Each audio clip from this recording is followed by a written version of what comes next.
Most owners say goodbye with a hug, a treat, or a quick be good every single morning, and every one of those habits might actually be making your dog's anxiety worse over time. Studies show that what you do in the 60 seconds before you leave affects your dog more than how long you are actually gone. There is one specific thing that takes less than 2 minutes, and most owners have never heard of it before. Once you start doing it, the difference in your dog's behavior can show up within just a few days. By the end of this video, you will know exactly what it is, why it works from a psychology standpoint, and how to do it correctly. Here is something most separation anxiety advice completely misses from the very beginning. Everyone talks about what to do after your dog is already panicking, already barking, already destroying the couch, but almost nobody talks about the window of time before you even open the door. That window is where everything actually starts for your dog emotionally. Your dog is not reacting to your absence as much as they are reacting to the moment you begin to leave. The coat, the keys, the bag, your energy, all of it sends a signal your dog has learned to read incredibly well over time. And by the time you say goodbye, your dog's nervous system is already in a heightened state of stress. Understanding this changes everything about how you approach your mornings with your dog.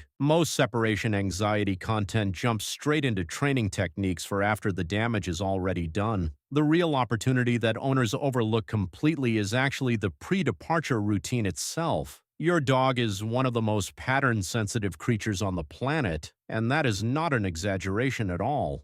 They notice everything: the sound of your alarm, the smell of your coffee, the specific shoes you put on your feet.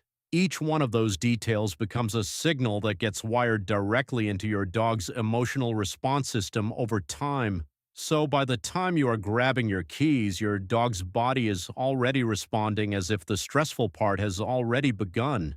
There is a concept called calm transfer that explains a big piece of this puzzle very clearly. Your emotional state in those final moments before departure transfers directly to your dog in real time. If you are rushed, stressed, or even just overly affectionate, your dog absorbs that energy without any filter at all. They do not have the ability to separate your emotion from the situation the way humans can. They just feel what you feel, and then they are left alone sitting inside that feeling. So what exactly are dogs picking up on in those moments? And why does the way most people say goodbye so often backfire so badly? Let's get into that right now. Your dog does not understand "I will be back in 2 hours, I promise." They only understand energy, pattern, and association, nothing more than that. When you give an emotional, drawn-out goodbye, you are sending your dog a signal that something big and significant is about to happen. That signal immediately activates their alert system before you have even stepped outside the door. High-energy departures with an excited voice, heavy petting, and direct eye contact spike your dog's arousal level in just seconds, and then you leave, and your dog is stuck at that elevated emotional state with absolutely nowhere to put all that energy. Treats at the door can help in the right context, but there is an important catch that most people do not realize. If you hand over that treat while you are feeling guilty or rushing out the door, your dog links the treat directly to that anxious energy you are carrying. Think about the owner who started giving their dog a treat every single time they left the house. Within a few weeks, the dog began pacing and whining before the treat even appeared. The routine itself had become the trigger for the anxiety response. Now here's where it gets really interesting, and this is the part that most dog training videos skip over entirely. The problem is not the treat, and it is not the goodbye. The real problem is the emotional state your dog is in when all of it happens. That is what we need to change first. What your dog actually needs before you leave is to reach a genuinely settled mental state, and that does not happen by accident. This is not about ignoring your dog or being cold toward them in any way. It is about leading them into calm on purpose, the way a good leader should always do.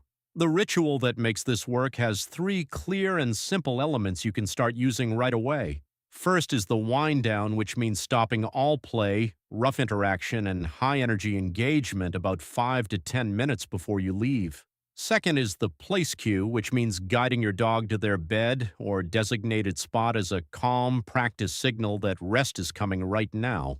Third is the neutral departure, which means leaving without long goodbyes, without lingering eye contact at the door, and without the emotional send-off that feels loving but actually creates stress. This approach communicates one clear and powerful message to your dog. Nothing unusual is happening. This is just life, and you are completely safe here.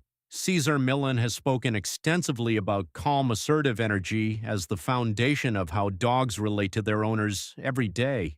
Dogs look to us to regulate their emotional world, not just their physical one. One owner thought her dog was simply dramatic by nature and there was nothing to be done about it.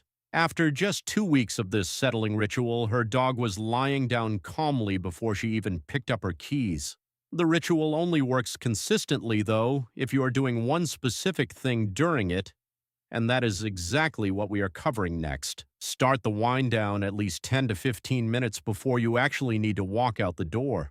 Stop the games, lower your voice, reduce eye contact, and let the energy in the room naturally settle down around your dog. This is not being distant. This is intentional, calm leadership your dog genuinely needs from you. Use a consistent place or settle cue every single day, not just on mornings when you are leaving the house. The cue has to already mean rest and safety through daily repetition before it will hold during a departure. Check your own energy at the door. This is the step that most people completely underestimate when they first try this approach. If you feel guilty or rushed, your dog feels it too because your body language never lies to them. Take one slow breath, move calmly, and do not linger. Think of it the way you would putting a child to bed. You would never hype them up and then say goodnight and expect it to go well. If your dog still shows anxiety after a few days, remember that an established nervous system response takes real time to reset and rewire. Jingle your keys randomly throughout the day without leaving to break the old association your dog has built up. Most dogs show clear, noticeable improvement within 1 to 2 weeks of practicing this consistently every day. This ritual is not just about departures. It is about becoming the calm and predictable leader your dog trusts completely every day. Dogs do not need more entertainment or more treats. They need clarity, consistency, and a leader whose energy tells them that everything is okay.